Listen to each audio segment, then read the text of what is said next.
Hello and welcome. This article is regarding healthcare denied in prison.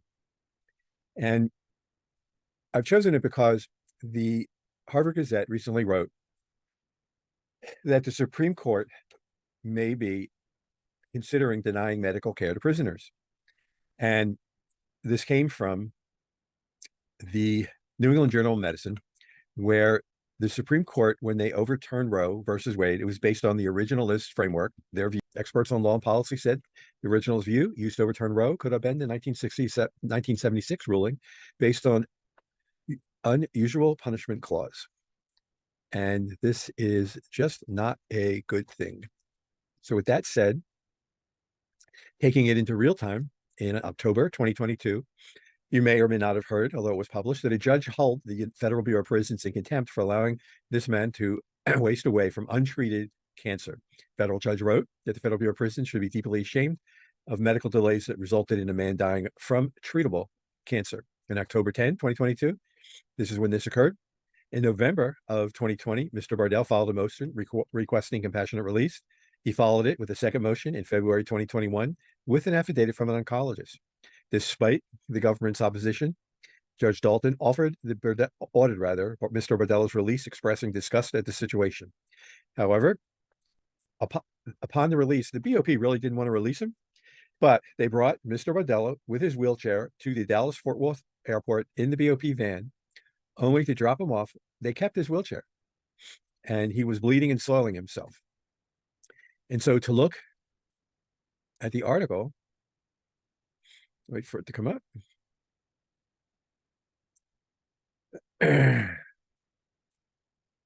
So they said he had to be pushed out of prison in a wheelchair. The BOP band dropped him off on a curb outside the airport, but without the wheelchair, and left him there. He was weak and was bleeding and soiling himself, but managed to navigate the airport's layovers and connecting flights with the help of Good Samaritans. When he arrived back in Florida to meet his parents, his father, they take his own shirt and put it on the seat of Mr. Bardell's lawyer's car to absorb the blood and feces. Mr. Bardell died in the hospital 9 days later. Just not a very good state of affairs.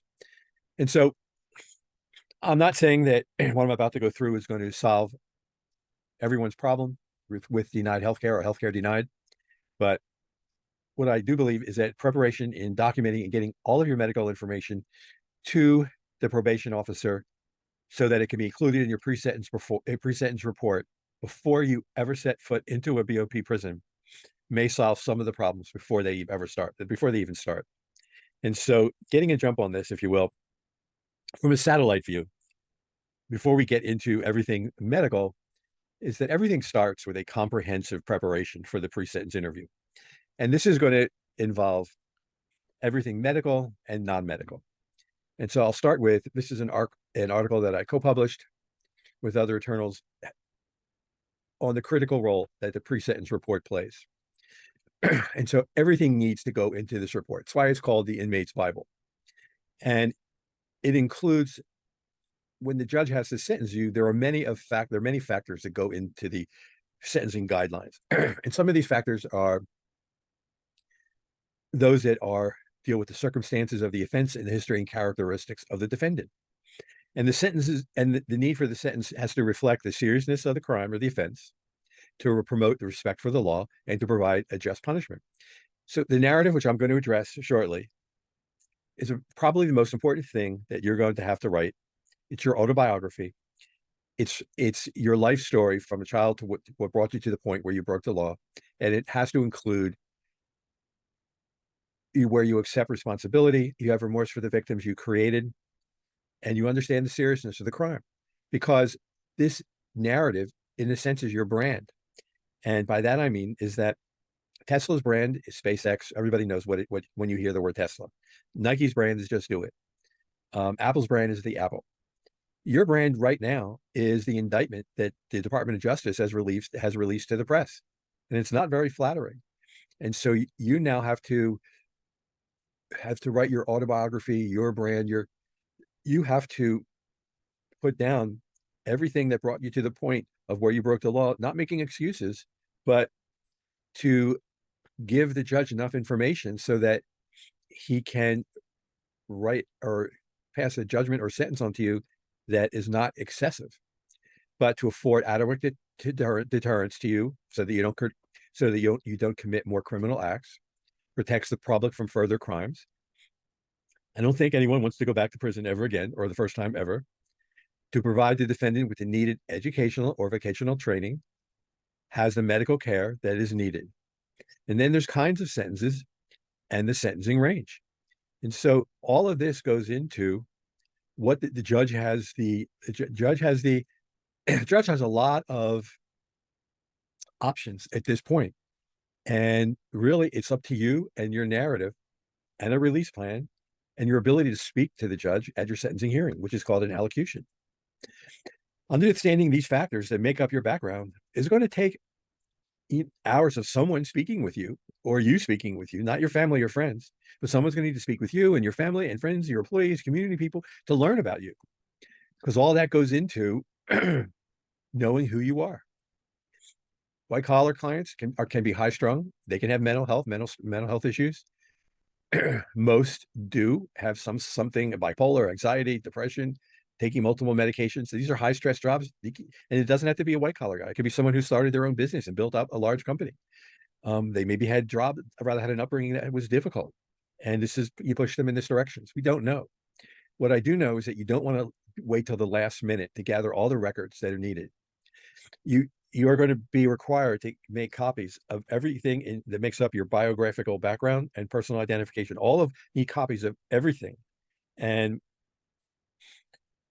in addition to that, you want to write your personal narrative, which is your autobiography, if you will. You want to have a release plan, which is counterintuitive at this point. But all of this has to be, in my opinion, and others, provided to your probation officer 1 to 2 weeks before your actual interview. Why? Because probation officers, for one, are overworked, very busy, and just have no time. They know nothing about you. And the goal is to get your information in front of them before they have time to discuss you with the prosecutor and form a bias that really is not flattering to you. And so by you drafting your personal narrative, really your personal narrative will have everything in it, and it should have everything in it that the probation officer needs for their probation report. It should have all of your educational information in there. It should have everywhere you worked in there. It should have all your medical records that you've woven into it. It should have what brought you to this point in your life where you broke the law in it. It should have your self-responsibility in there. It should have your remorse for your victims in there. It should have, if you have a company or business, or your education in there. It should have everything in there. And if you're able to give all of this information 1 to 2 weeks before your interview to the probation officer, get it to them through your attorney, this will show some respect and show that you have respect for their busy officer by providing all of this to them in a well-organized manner, demonstrating that you've taken the process seriously while assisting them to help them finalize their probation report. Then when you have the interview, this will allow them to personally get to know you in a more relaxed manner, asking whatever questions they may have at the very end. And they may come away with a more positive understanding of who you are, drafting a more positive pre-sentence report, and providing to the judge a more positive recommendation for a not as harsh a sentence and a placement should you have requested a placement in mind, made a placement request to the probation officer at the time of the interview. So all of this, with your narrative well written, could ultimately have a positive influence on your case's outcome. And so this is a very big deal. Healthcare in federal prisons, well, it's probably better than healthcare in a state prison. Some state prisons are much, much worse. Some are so-so, much better than individual jails. But even with that, there have been deadly outcomes in federal prisons as a result of medical or healthcare denied. Once you go into prison, state, federal, doesn't matter. Don't play sports like you're making $1 million a year playing sports. Because if you get injured, don't expect to get medical care like you'll get at home, because you're not. It's just not a good idea. You may get some Tylenol, you may get some ibuprofen. Nobody's going to kiss the boo-boo and say it's all going to be all better. It's another reason for you to have had a very good, if you have a medical file, have all that documented before the pre-sentence interview, because Should you be one of the select few that needed to have a second opinion, let's say with an orthopedic doctor on the outside while you're in prison, that can take up to 3 years to get that second opinion. And then don't have the false assumption that when you get the second opinion, you like the doctor and you know what the doctor is recommending, that when you get back to the prison, that you're going to have treatment, because that's not how it works. When you come back from the second opinion, for this example, and you had an orthopedic second opinion, the clinical director at the prison is not obligated to provide that or to do what that second opinion recommends. All they have to do is to either follow those recommendations or put their recommendation in your file and notify you they're going to do that. They're not obligated. Healthcare preparation, we've gone into. To review to a degree, you want to get all your records. Make sure that they're all there. If you have a full medical file, you want to have all of your records. Get copies of all your blood tests, your labs, all your surgery reports. If you had surgery, chances are there's pathology. Copies of all of them, all your diagnostic tests, x-rays, CT scans, MRIs, ultrasounds, EKGs, EEGs, PET scans, all of it. And you get the reports, but you also want to get copies of them on CD, or if they do flash drives, that would be better. They don't break as easily. Get copies of the physician's contact information, their name, email, website, phone number. If you have a unique medical condition and there's a concern with your physician regarding the ability to get medical care, you want to get make sure you have current copies of all of your medical records, all the diagnostic tests, again, blood tests, prescriptions, hospital records, treatment plans, everything. Medications you're on. If the medications are not available, and I'll go through the medications in a little while, if they're not available and they're not on any of the Bureau of Prisons drug lists, this is when you may want to set up you want to have the physician on a conference call and identify the attorney for the region that you are located in, and set up a conference call between your attorney, that attorney, and the physician, because ultimately that's what the Bureau of Prisons is going to require you to do, because the Bureau of Prisons does not take treatment or medication orders from the court. They require that they state in their program statements that you are required to get the Bureau of Prisons attorneys involved. So rather than wait till it's too late, I recommend doing this at the very beginning. If you need a medical type procedure done, but there's not enough time, my recommendations are that you actually can, for example, I had a hip replacement done a couple of years ago. So I'm going to use myself as an example. Let's say you need a hip replacement done, but you don't have time to have the procedure done. And let's say that you've done all of the conservative work that would normally be done. You have the orthopedic physician has done, you have all of their records, you've taken all the medications, you've gotten all the injections, you've done everything that can be done, and your doctor has provided you with all the information, all of the records and prescriptions. Then the next step for your physician, for your attorney, is to look under patient care, which I'm going to pull up here. This is the same. I'll show you both. So this comes from my article again, page 45, 46, I believe. Give me a minute there. And then we go into scope of services for what's allowed. Scope of services, medically necessary but not urgent. And what they will do is you're allowed to have these procedures done. And one, joint replacements. The program BOP policy patient care includes joint replacements. We're going to go here, and now I'm going to go here, patient care, and hopefully I can find it without too much trouble. And we're going to go here. Scope of services. It's not going to be medically necessary. It's not non-emergent. Joint replacement. So your attorney can now quote this particular policy, medically acceptable, and then bring your doctor's notes into his request to the court.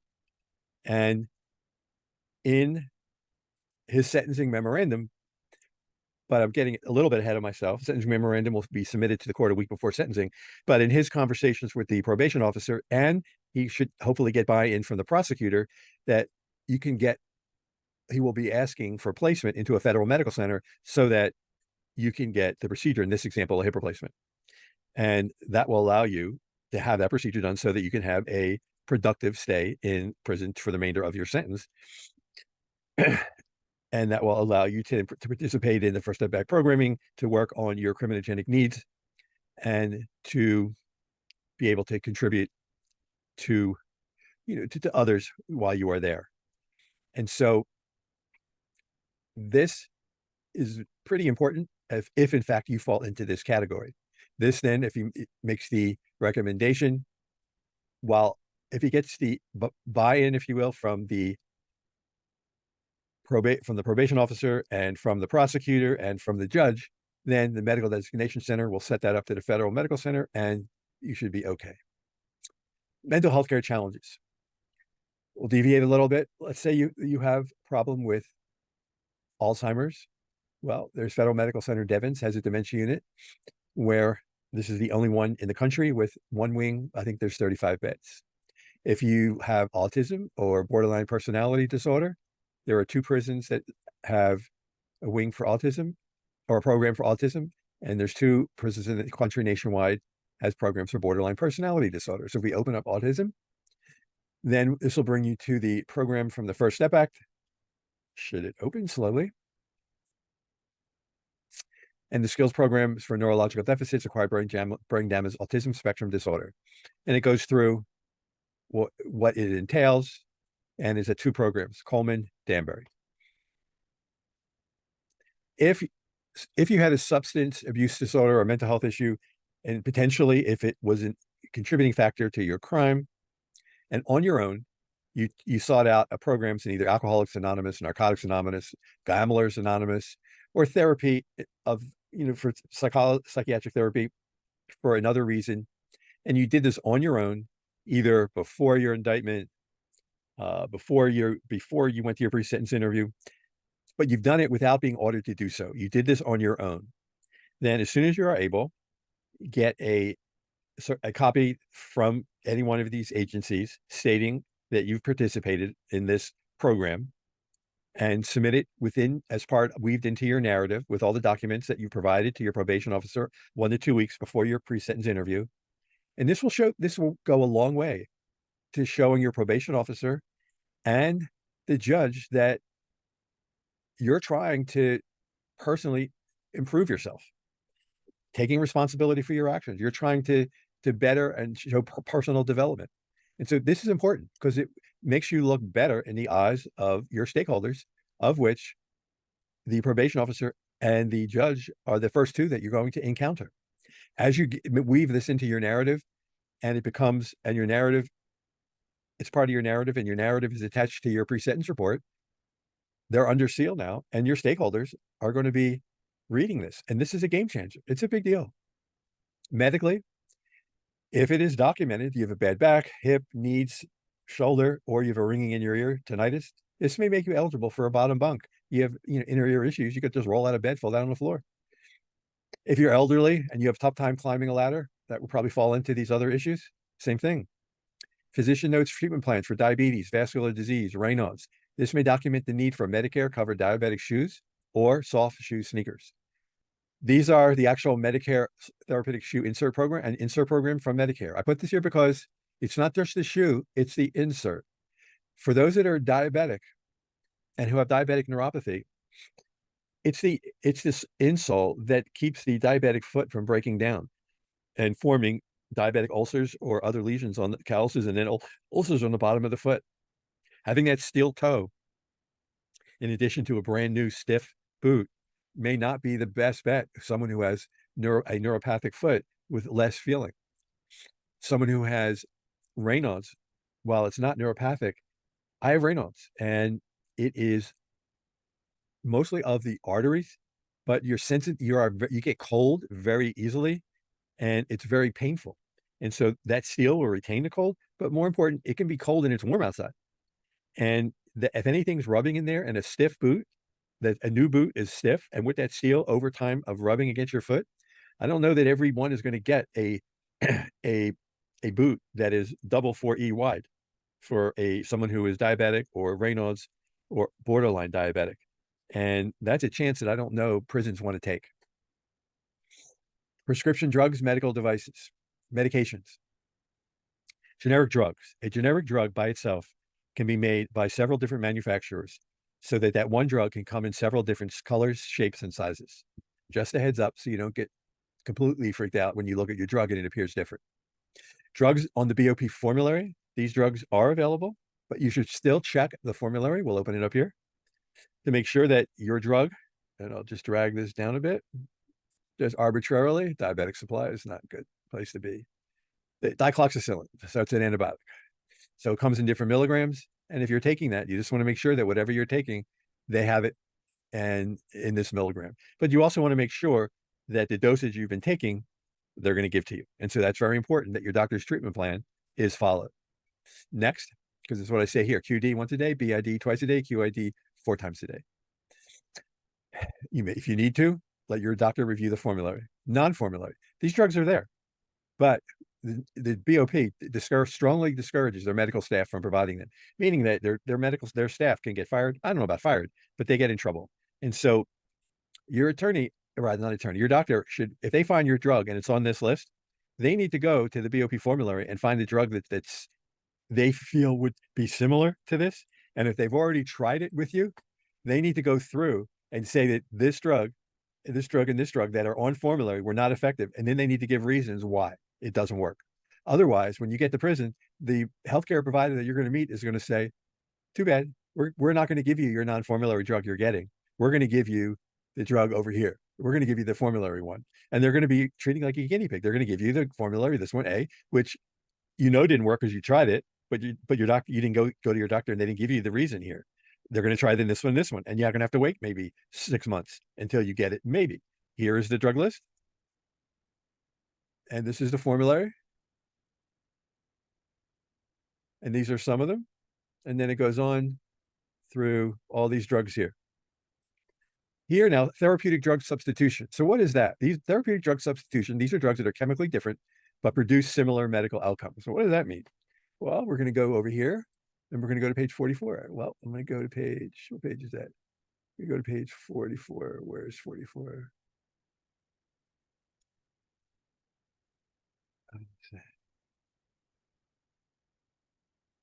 Okay.